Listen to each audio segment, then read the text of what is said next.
வணக்கம். கேரளாவோட ஏபிவிபி மாநில செயலாளரை எஸ்எஃப்ஐ குண்டர்கள், கம்யூனிஸ்ட் கைவர்கள் தாக்குதல் நடத்தியிருக்காங்க, கொலைவெறி தாக்குதலோட. அது எதற்காக அப்படின்னு பார்த்தோம் அப்படின்னா, சமீப காலத்துல ஒரு வாரத்திற்கு முன்பாக கேரளா அரசு உயர்கல்வியில செய்து வரக்கூடிய தவறுகளை சுட்டிக்காட்டி அதை கண்டிச்சு கேரளாவோட தலைநகராகிய திருவனந்தபுரத்துல மிகப்பெரிய அளவுல தலைமைச் செயலகத்தை முற்றுகையிடும் போராட்டம் ஏபிபி சார்பாக நடந்துச்சு.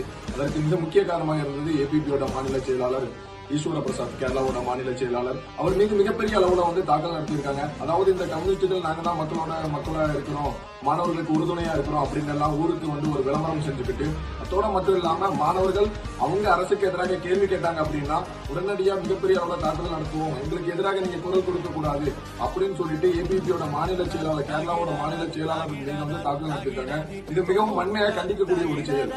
அதோட மட்டுமல்லாமல் உயர்கல்வித்துறை அப்படிங்கிறதுக்காக மத்திய அரசு மிகப்பெரிய நல்ல திட்டங்கள் கொண்டு வந்திருக்காங்க. அந்த திட்டத்துல இவங்க என்னென்ன தவறுகள் பண்றாங்க அப்படிங்கறத, திட்டங்கள்ல என்ன தவறு செய்யறாங்க அப்படிங்கறது சுட்டிக்காட்டிய மாநில செயலாளர் ஈஸ்வர் மீது தாக்குதல் நடத்திருக்காங்க. இந்த தாக்குதலுக்கு மிக முக்கிய காரணமாக இருந்த எஸ்எஃப்ஐ குண்டர்களையும் மற்றும் கம்யூனிஸ்ட் தலைவர்களையும் உடனடியாக கைது செய்யணும். அதோட மட்டுமில்லாம இது போன்ற செயல்பாடுகள் நடந்தால் ஏபிவிபி மிகப்பெரிய அளவுல கேரளா அரசுக்கு மிகப்பெரிய நெருக்கடியை கொடுக்கும் அப்படிங்கறத ஏபிவிபி சார்பாக தெரிவித்துள்ளோம். அத்தோடு மட்டுமல்லாமல் இது போன்ற ஒரு செயல் இனி நடந்தால் நாட்டில் இருக்கக்கூடிய அனைத்து மாணவர்களையும் ஒன்று திரட்டி கேரளா அரசுக்கு எதிராக கேரளாவிலே போராட்டம் பண்ணுவோம் அப்படிங்கிறத இந்த காணொலி வழியாக தெரிவித்துக் கொள்கிறோம். நன்றி, வணக்கம்.